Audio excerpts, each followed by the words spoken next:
రాజకీయ అవసరాలకు అనుగుణంగా ఏరు దాటాక తెప్పతగలేసే చంద్రబాబు నాయుడు మరోసారి మైనారిటీలకు పూర్తిగా వెన్నుపోటు పొడిచాడు. ఎన్నికల్లో వాడుకున్నాడు, ఇప్పుడు మళ్ళీ వదిలేశాడు. చంద్రబాబు నాయుడు మైనారిటీలకు నష్టం జరిగితే ఎట్టి పరిస్థితుల్లోనూ అంగీకరించాలని ఆ రోజు ఎన్నికలప్పుడు చెప్పాడు. ఒక అడుగు ముందుకేసి మా గుంటూరు జిల్లా ఎంపీ అయితే మైనారిటీలకు అన్యాయం జరిగితే నేను రాజీనామా చేస్తానని చెప్పాడు. ఇప్పుడు మొత్తం వారందరినీ ద్రోహం చేసేసారు మైనారిటీలను. వర్షపోటు విషయంలో, బిల్లు విషయంలో మేము మొదటి నుంచి చాలా స్పష్టంగా మా విధానం చెప్పాం. రాజ్యాంగ వ్యతిరేకంగా ఉండే ఈ బిల్లును పూర్తిగా వ్యతిరేకిస్తున్నామని చెప్పి మా అధ్యక్షుడు పలుమార్లు చెప్పారు. ఆ మేరకు లోక్సభలో వ్యతిరేకంగా ఓటేశాం, నిన్న రాజ్యసభలో ఓటేశాం. దీంతో రాష్ట్రంలో ఉన్న మైనారిటీలంతా టీడీపీ చేసిన ద్రోహాన్ని చర్చించుకుంటున్నారు. ఇంత అన్యాయం చేశారు, చంద్రబాబు నాయుడు ఇంత మోసం చేశాడు,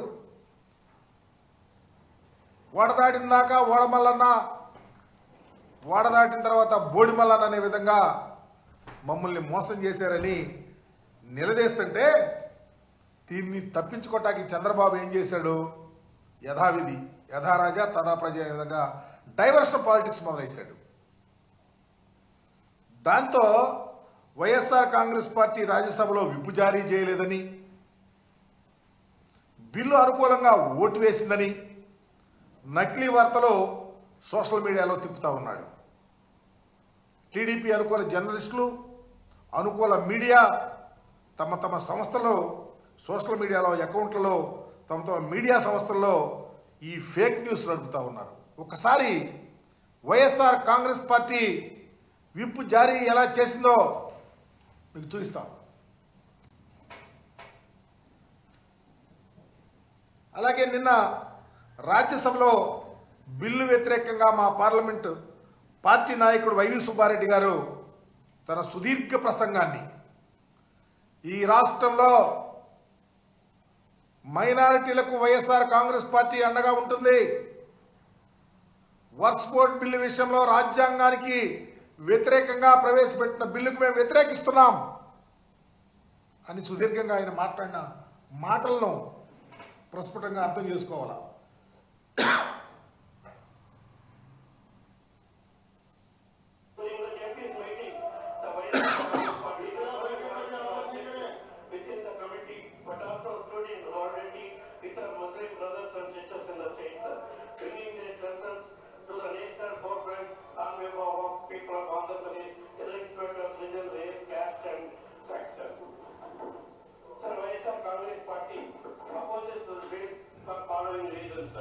Unconstitutional as it violates fundamental rights, sir. Point 1. Article 13 of the Constitution clearly states that any law inconsistent with or derogatory to fundamental rights shall be void. This bill blatantly violates this principle, sir. Article 14 ensures equality before the law, sir. This bill targets a specific religious minority Muslims, interfering with their religious property management without imposing similar regulations on other minority religious endowments, sir. Article 25 guarantees the right to freely profess, practice and propagate religion, sir. By interfering with the management of religious properties historically admitted by the Muslim community, this bill infringes upon the rights, sir. So the JP's meetings, the YSR Congress Party ఇంత ప్రస్ఫుటంగా భారతావని ప్రజానీకమంతా వీక్షించే విధంగా, ఆంధ్రప్రదేశ్లో ముస్లిం సోదరుల యొక్క గుండె నిబ్బరం కలిగే విధంగా వైఎస్ఆర్ కాంగ్రెస్ పార్టీ డెసిషన్ తీసుకొని ఉంటే అబద్ధాలు, అవాస్తవాలు చంద్రబాబుకి అత్యంత ప్రియమైనవి. అవి లేకపోతే ఆయన రాజకీయమే ఉండదు, మనుగడ అంతకన్నా ఉండదు. ఆయన అబద్ధాలు చెప్తూ ఉంటాడు, వారికి సంబంధించినటువంటి మీడియా వాళ్ళు పుంఖాలుగా వారి సానుభూతి పనులు వాటిని పబ్లిష్ చేస్తూ ఉంటారు. ఇలాగే పైకి వచ్చాడు. ఆయన యొక్క ఎన్టీ రామారావు గారి వెన్నుపోటు దగ్గర నుంచి మొన్నటి అప్పులకు సంబంధించిన అబద్ధాల దాకా ఈరోజు ప్రజలను మోసం చేస్తున్న P4 కార్యక్రమం వరకు అన్నీ అబద్ధాలే.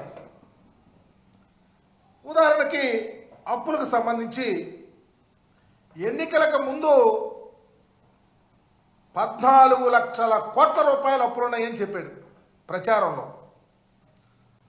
ఇప్పుడేమో 10 లక్షల కోట్ల అప్పులున్నాయని చెప్తా ఉన్నాడు. ఆధారాలు చూపేవంటే నో అంటాడు. చివరికి మీరు ప్రవేశపెట్టిన బడ్జెట్లో కేంద్ర ప్రభుత్వం సాక్షాత్తు చెప్పింది 5,62 కోట్ల రూపాయలు అప్పులున్నాయని చెప్తే మీరేమో అప్పులు అనుకుంటా అప్పుల మీదే బ్రతకాలని చూస్తూ ఉన్నారు. ఇకపోతే రెండవది P4కు సంబంధించి సమాజంలో 20% పేదలు, వాళ్ళకి సంబంధించి 10% బాగా సంపన్నులు ఉన్నారు, వారికి అప్పగిస్తారని చెప్తా ఉన్నాడు. ఈ P4 ఏంటో, ఈ పేదరికం ఏంటో, ఈ సంపన్నులు ఏంటో, అసలు ఎంతమంది ప్రజానీకం ఉన్నారో, ఎంత పేదవారు ఉన్నారో, ఎంతమంది ఇన్కమ్ ట్యాక్స్ కడతా ఉన్నారో ఇప్పటికైనా ప్రజలకు అర్థమయ్యేటట్టు చెప్పండి చంద్రబాబు నాయుడు గారు. ఎందుకు ఈ రాష్ట్రంలో 1,61,00,000 కుటుంబాలు ఉంటే దాంట్లో తెల్ల రేషన్ కార్డులు ఉన్నవాళ్ళు 1,41,00,000 కుటుంబాలు. అంటే 90% పేదవారే. ఇన్కమ్ ట్యాక్స్ కడుతుంది ఎంతమందో తెలుసా? 8,60,000 మంది కుటుంబాలు మాత్రమే ఇన్కమ్ ట్యాక్స్ కడతా ఉన్నారు. ఇంత దారుణమైన అబద్ధాలు ప్రజల్లోకి తీసుకెళ్లాలని ఎన్నికల్లో చెప్పారు. అబద్ధాలు పుంకాలుగా రాయించారు. మరలా అబద్ధాలు చెప్తా ఉన్నారు. మరలా డైవర్షన్ పాలిటిక్స్ చేస్తూ ఉన్నారు.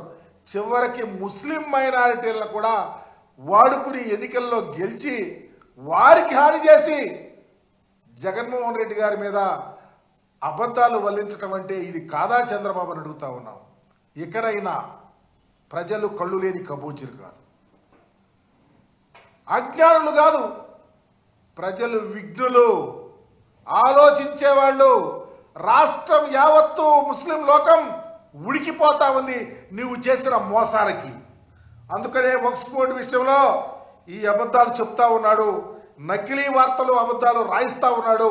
తస్మాత్ చంద్రబాబు జాగ్రత్తగా ప్రజలకు సమాధానం చెప్పుకునే రోజు దగ్గరకు వస్తుంది. మీరు జగన్మోహన్ రెడ్డి గారి మీద మరకలేస్తాకి చూస్తా ఉన్నారే, సచ్చీలుడుగా కడిగిన ముత్యంలాగా బయటకు వస్తాకి జగన్మోహన్ రెడ్డి గారు సిద్ధంగా ఉన్నాడు. వర్క్ ఫోర్స్ విషయంలో, ఈ బిల్లు విషయంలో మీరు చేసిన తప్పిదం ప్రజలకు తెలుసు. జగన్మోహన్ రెడ్డి గారు తీసుకున్న సాహసోపేతమైన గొప్ప నిర్ణయం ప్రజలకు తెలుసని మీడియా ద్వారా మీకు విన్నవిస్తా ఉన్నా.